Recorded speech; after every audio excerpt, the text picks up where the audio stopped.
Hello, and welcome to Message in the Middle with Marianne. We all know that life is hard, right? It's messy, it's unpredictable, but it can be wonderful all at the same time. My hope is that we can take a deep dive into self-development topics and explore life's lessons through book clubs, conversations, and interviews. And together, we can uncover the lessons that others have already learned to help us navigate this crazy, wonderful ride called life.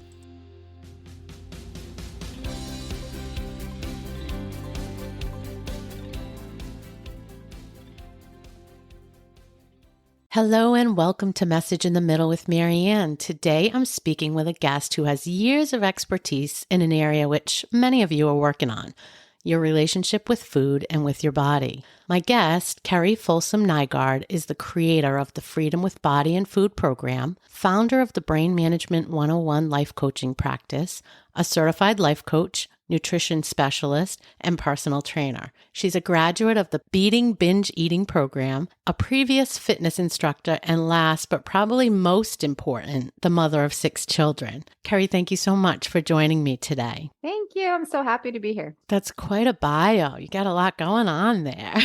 All the things I want to do, right? All the good things. All the things. So this is an area of focus that's near and dear to my own heart and the journey that I've been on over the last several years, but also lots of people in my Facebook community and that listen to the podcast. Originally, we sort of formed up around this topic. So I'm really glad to have you here with us today to talk about it. I think one of the things that we've come to realize is as different as we all are in our lives and the details of it, we're all very much the same as well. And for that reason, I'd love if you could share some of your background and sort of set the stage on how this unfolded for you. What was your pivotal turning point and what that history looked like? Because I bet it's going to match up a little bit with some of what we're used to. Yeah. Well, I think what's interesting, this topic affects everyone. And the reason for that is because we all have a body. Yeah, right. Like, we're not here if we don't have a Right. body. We are no longer among the land of the living if we don't have a body. And so the way that we view our body, our thoughts about our body, and the biggest thing that I'm going to get to, the biggest pivotal point for me, I'm going to lead up to, will kind of address why this is such a big thing and why that matters so much in regards to why I do everything that I do in regards to my professional practice. Growing up, I'm the youngest of a dozen children, literally a dozen children. And we grew up kind of wild, running around on acreage and having a grand time. But I'm the youngest of many boys. And as I began to, around the age of like 8 or 9 or so, I remember beginning to think that there's something wrong with my body. And I think that's pretty normal for many women. At least they start to no longer be a little girl, but no longer a young woman. They're kind of this in-between stage. They start to become self-aware, which is when you learn about brain science really makes sense, because around the ages of 7, 8, 9 is when we gain the ability to start self-reflecting. Where we don't believe everything that everyone says, we start internalizing and creating our own internal dialogue. And so this is part of brain science going on here. So we become self-aware and we start to compare ourselves to other people, right? And so that's where a lot of women start to come up with this idea of, wait, my body doesn't look like that body. And this is what society is telling me women's bodies should look like. And I'm becoming a woman. And so diet mentality, thinking that we have to change our body in order to feel valuable or in order to be accepted, starts to filter in. And I was no different. I remember thinking my belly wasn't right. And I'm sure someone made some comment along the way and maybe poked my belly and made comments. Anyway, I became like the chubby girl. I remember in 3rd grade being teased for my weight. And so it began this way. And then I started my first diet around the age of 13. I remember starting to diet and then dropping weight and getting lots of attention from the opposite sex for doing that and really starting to feel like, oh, that's the way to go. But when you restrict, that never is very good, especially from a brain science standpoint, because food is fundamental for our survival. So when we restrict or limit foods, even if we're getting enough calories, just the idea that food somehow is good or bad or restricted or off limits is going to get the attention of that subconscious brain that's hardwired for survival. Well, I didn't know that at the time, but this whole diet mentality and this idea that I need attention, I need to be accepted, sent me onto a course of going up and down in my weight all throughout my teenage years. I can look through and I can be like, yep, I was up there and I was down here and I was up there and I was down here. Except I didn't keep very many pictures around from when I was up, right? We don't keep those pictures. Yeah. And so I usually have to go to my mom's house and look through her pictures to find those because I weeded those out through my teenage and young adult years, right? Yeah. I was going to say we have that closet that has size whatever to whatever, right? That range because you go up and down. Yeah. Yeah. As I was a teenager, I went through this, right? And then even to college, and then even into my married years and into my childbearing years, I did this up and down thing. And I got certified as a personal trainer and got all this nutrition certification. But in my efforts to do that, it was in an effort to try to separate myself from that little girl who was teased about her weight. And this, like, it was somehow I was trying to validate myself. Well, in the year, it was after I had my fifth baby. So it would have been 2015. So I'd lost and gained this baby weight 5 times, right? And I'd restricted and I'd count calories and I had lost the baby weight again. And so I was supposed to feel relieved and happy. And this is normally where I would have gotten pregnant again, but I was not ready to get pregnant again, right? And so there I was kind of left in this place of I'm not getting pregnant again. So the cycle's not continuing. I've lost this baby weight, but I could not stop thinking about food. I mean, it was incessant. I remember helping my husband out in his office, and all I could think about was this protein bar in my purse. And I wasn't hungry, but all I could think about was this protein bar and what am I going to eat next? And what did I eat earlier? And because of what I ate earlier, what should I eat further in the day? And oh no, there's this in my house. And if I eat too much of that, what will I have to do to undo it? And I could not think about other things. I woke up thinking about food. I went to sleep thinking about food. And all day long, I was thinking about food. So there was this extreme going on. Well, I didn't know it, but my survival response in my brain was so tripped, meaning my brain was in this feast famine type mentality of either I diet or I binge, either I diet or I binge. And so I wasn't going into binge mode, which would have been like when I get pregnant, right? Or I wasn't into like everything's okay now. And I didn't feel good about restricting, but I was at this weight that I thought I would be happy, but I was so trapped. And I'm a person of faith. And so I'm a prayerful person. And I just decided I don't want to live my life this way.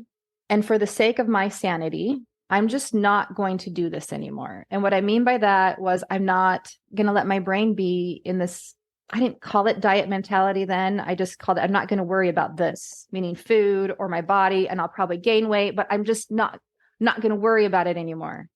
Thinking that was a really wise choice. And I remember I was on my knees praying about it and I was in tears saying, I'm just so frustrated. I'm just not going to do this anymore. And I was like seeking God's like stamp of approval. I'm like, give me a feeling of peace, right? Like, I don't know how many of your listeners are prayerful people, but even if you're not, I think we oftentimes will turn to the universe to give us a sign or whatever it is. And very clearly this phrase came to my mind and I didn't expect it, but it was, keep going, Kerrie. And I was like, what? Huh? Wait, what? me? Like, did I hear that? Like, did you hear what I just said? Like, I should really put this aside so I can absolutely, like, this is too much. I should just sweep it, as something of the past and focus on bigger and better things. And it was, keep going, Kerrie. And I said, okay, but did you hear how I said how miserable I was? And so I had a conversation with my husband, and from that point forward, in the days and weeks and months that followed, I was really on a journey to learn how to be in harmony with my body. Mm-hmm. And there were some pivotal points that happened during that time. We lived in this rental house. We were looking for some land at that time to build a home. And I'm sitting in that home now. That's a whole nother story. But I was in this bathroom in this rental house, and I was just kind of going through this kind of a redefining, because I had looked at my body for so long as if she's this way, then I'm where I'm supposed to be. And if she's this way, I'm not where I'm supposed to be. So I reflected on pant sizes and scale numbers and so forth to tell me if I was okay and allowed to feel settled in the world. Yeah. And I think that many of us can relate to that. Completely. And I was standing there, I just showered or just was about to shower, and I was staring in the mirror. And when you kind of like you're not really looking at anything. You're kind of staring through it. I was kind of having this like kind of staring off moment, looking at myself in the mirror. And I like caught my eye and I started looking deeply in my eyes. And I had this huge epiphany, and really strongly settled upon me was this idea that, oh, I'm not this body. This body is not me. I'm in this body. Like, this is my arm. These are my legs. This is my body, but it's not me. And I began to view her as this most important partner. Everything shifted because I realized that at some point I'm going to die, right? And I will no longer be in the land of the living, and I won't be in my body, but I believe I will continue to exist. Therefore, I'm not my body. So I began to reflect upon her as a separate person, not completely separate because I'm within her, but separate in the way of how I would reflect on any relationship in my life. And I started to treat her accordingly. And I noticed that I had some ideas of, oh, I appreciate my body, but I would really appreciate her and love her if, and when this happens, then it will be so much better. Even though I like appreciate her now, like I wasn't full in on this like overt like body bashing thing. I was like, you're supposed to appreciate your body. And I do, you know, I've had these babies and she's strong and all the things, but she would be really great if. And if you think of that type of thinking and place it upon any other relationship in your life, like that's the definition of toxicity. Mm-hmm. Like you think of like narcissistic and codependent relationships, like all the things that we learn about if you delve into, you know, that type of research, it really is the same pattern.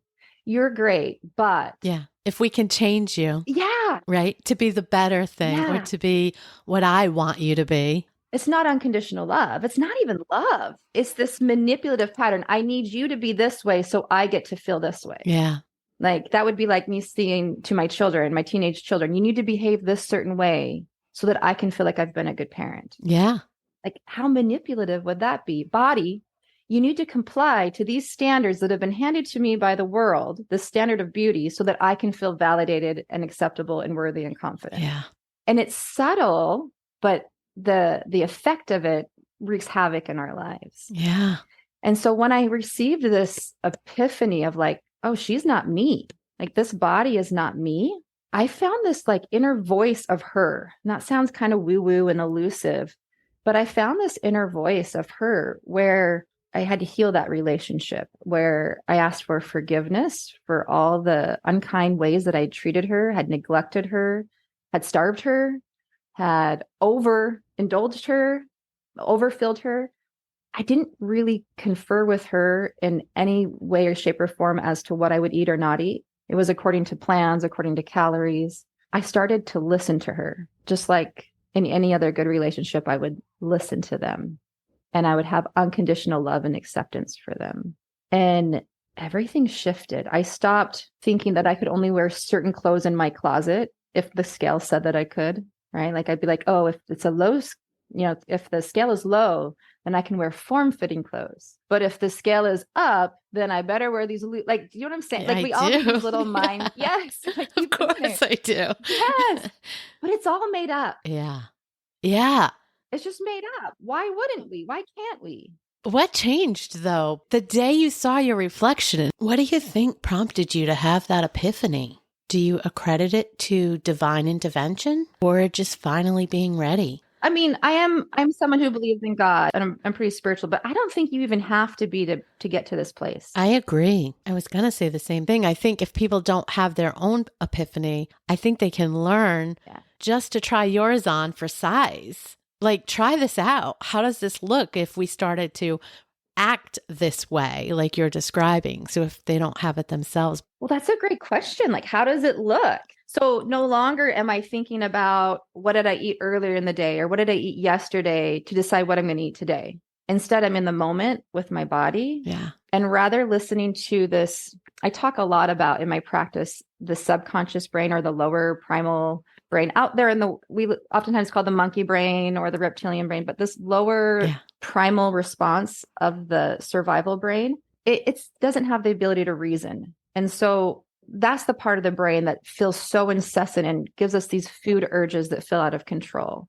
And because it doesn't have the ability to reason, it can feel really scary. But what happens is that what we don't realize is that when we're listening to this lower brain, we stop listening to the parts of ourselves that we can pay attention. And your listeners don't know, but I'm touching my forehead.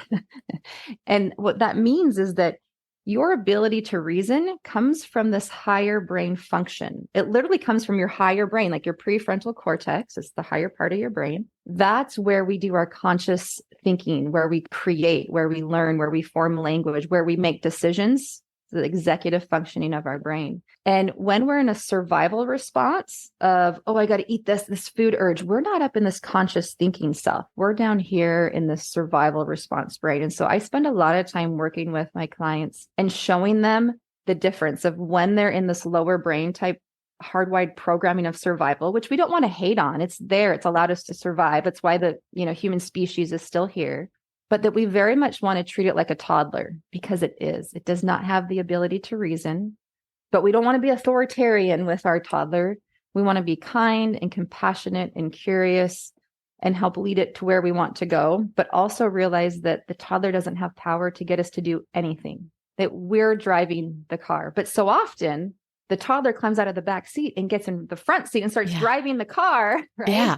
Yes. But when we can get, this is the biggest trick. When we can get really clear on, oh, this is my lower toddler brain. That's not me. Yeah. That's primal based thinking. The true self is, who do I want to be?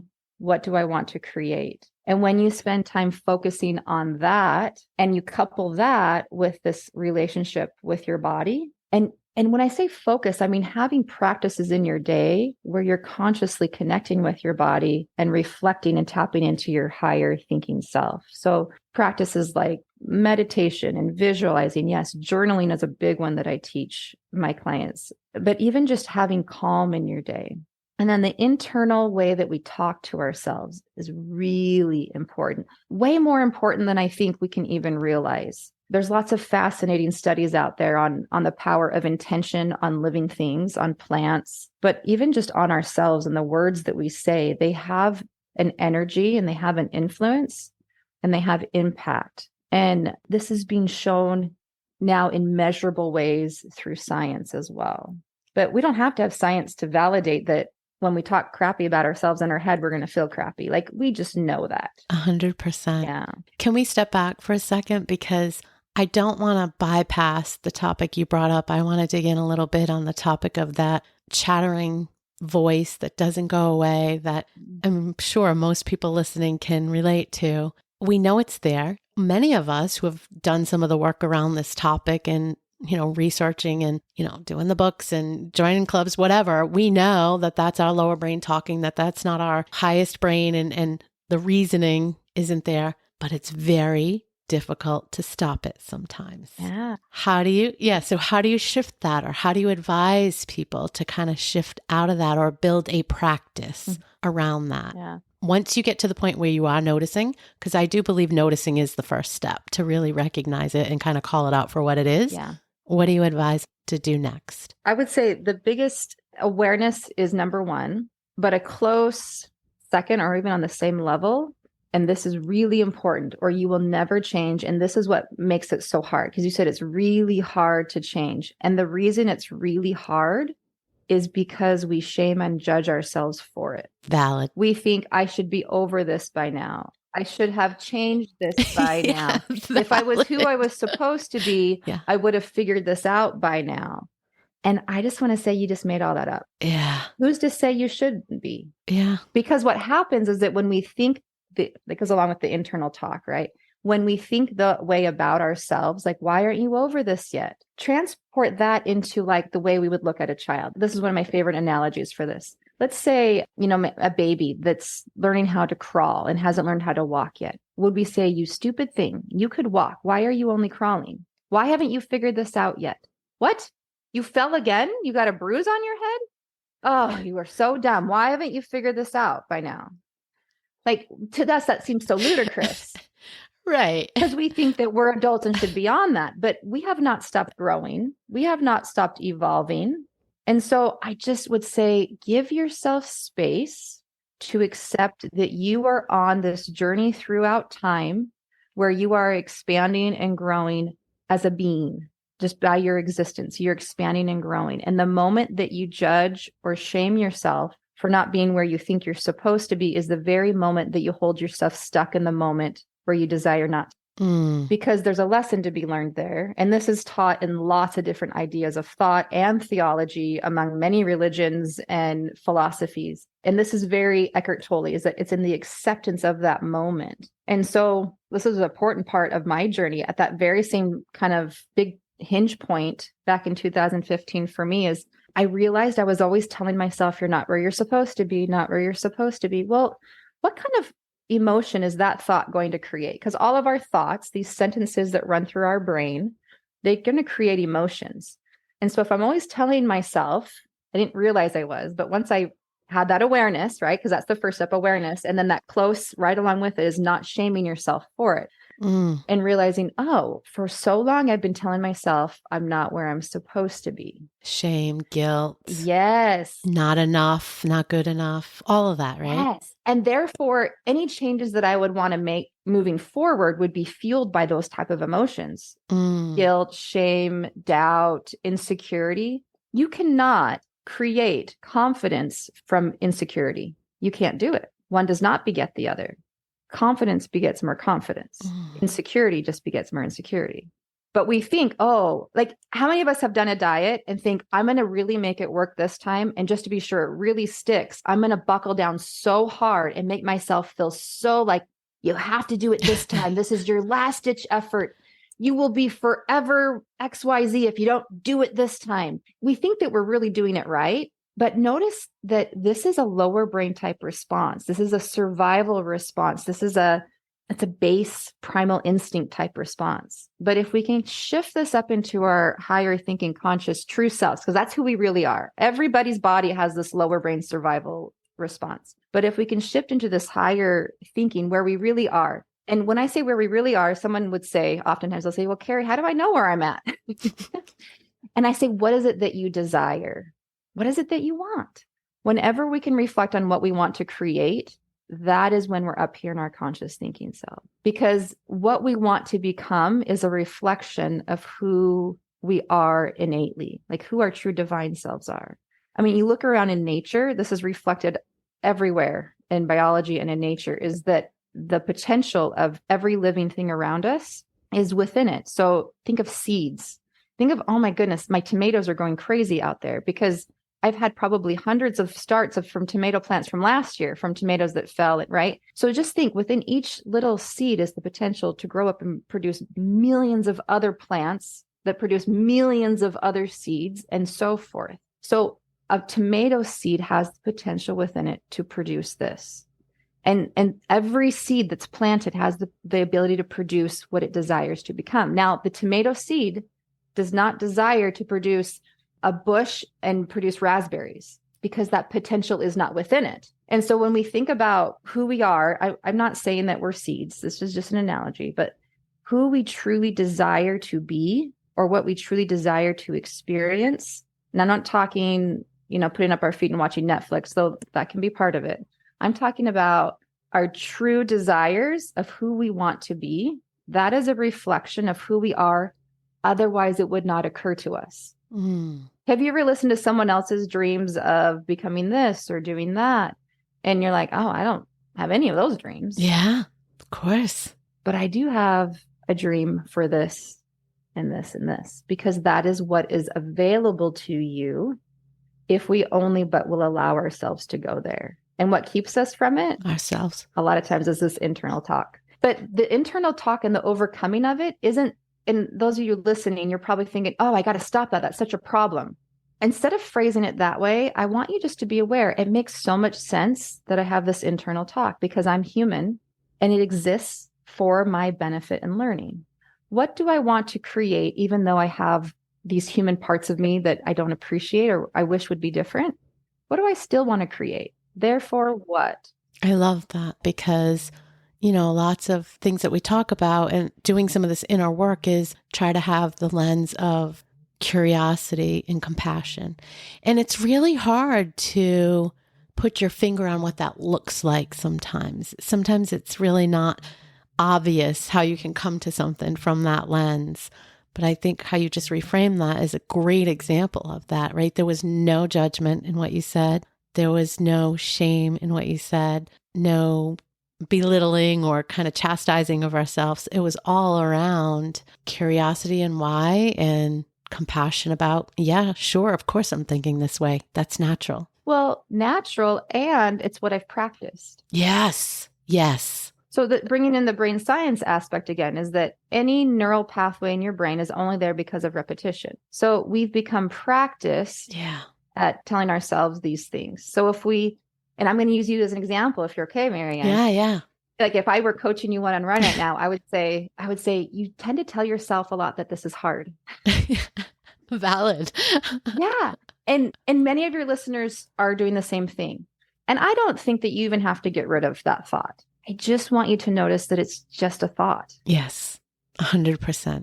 There is no tool out there that measures that, yes, this human activity is hard and this human activity is hard forever. Like it's only hard if we decide that it is. And you can still believe that it's hard, but I just want you to start with the awareness around, why do I hold on to that thought? And maybe that served me before, but now I'm beginning to desire to believe that maybe it's not as hard as I initially thought. And I would even ask you this question: if it weren't hard, what would it be? Not hard. So what would that look like? Like if it wasn't hard to be kind to ourselves, if it wasn't hard to lead with our true divine selves, this conscious thinking prefrontal cortex part of ourselves, if it wasn't hard, how would it be? I think it would just flow. You wouldn't get stuck in that, right? I think that's when you describe the feeling of thinking about that protein bar, knowing it's in your purse and wanting to eat it. We've talked about these things. Like this is a thing, right? We all know we do that or have done that. And I think that would just go away. Like I think about my husband, who is a naturally thin person, natural eater, listens to his body. I joked with him just the other day, like he was eating some cookies and there was one left and he just was like, yeah, no, I'm all set. I'm like, how do you just do that? Like I can't, it's easy. It's just natural. That's who he is. That's how he's always been. I think not being hard would be that. It would be like being able to say no to that cookie because you're not hungry anymore, because you had enough, and not eating it just because it was there, because you felt like you had to, because you didn't want it to go to waste. It would look like that. As you're talking, it's reminding me of someone who's in my program right now. And for the last 12, 13 years, she was an Overeaters Anonymous. And she said it would every single meeting would begin with, my name is such and such, and I'm an I'm an overeater, blah, blah, blah, blah, whatever it is that they say. And she says that became my identity. And so what does that identity mean? It means that food is always going to be hard for me. It means that I can't trust myself around food. It means that I have to be hyper vigilant to keep myself in line with what I want to do, right? There's lots of implications that are connected to this. I am an Overeaters Anonymous person. And I'm not saying that Overeaters Anonymous is bad. I think everybody's in different places in their journey, and that very well may be a necessary part for many people. So don't over apply what I'm saying. But she says, I realize that I am not an overeater. I am just me. And so when we get rid of the hard, when we become a little bit more practiced at creating the space between this lower primal brain and this more elevated, higher way of thinking that is where we really reside, we learn that we can trust ourselves. And when you find that place of self-trust, it's not hard. Yeah. Like you said, it flows and it feels so good. That doesn't mean that life doesn't come up. It just means we don't live most of the time in this difficult place. It means we find a flow.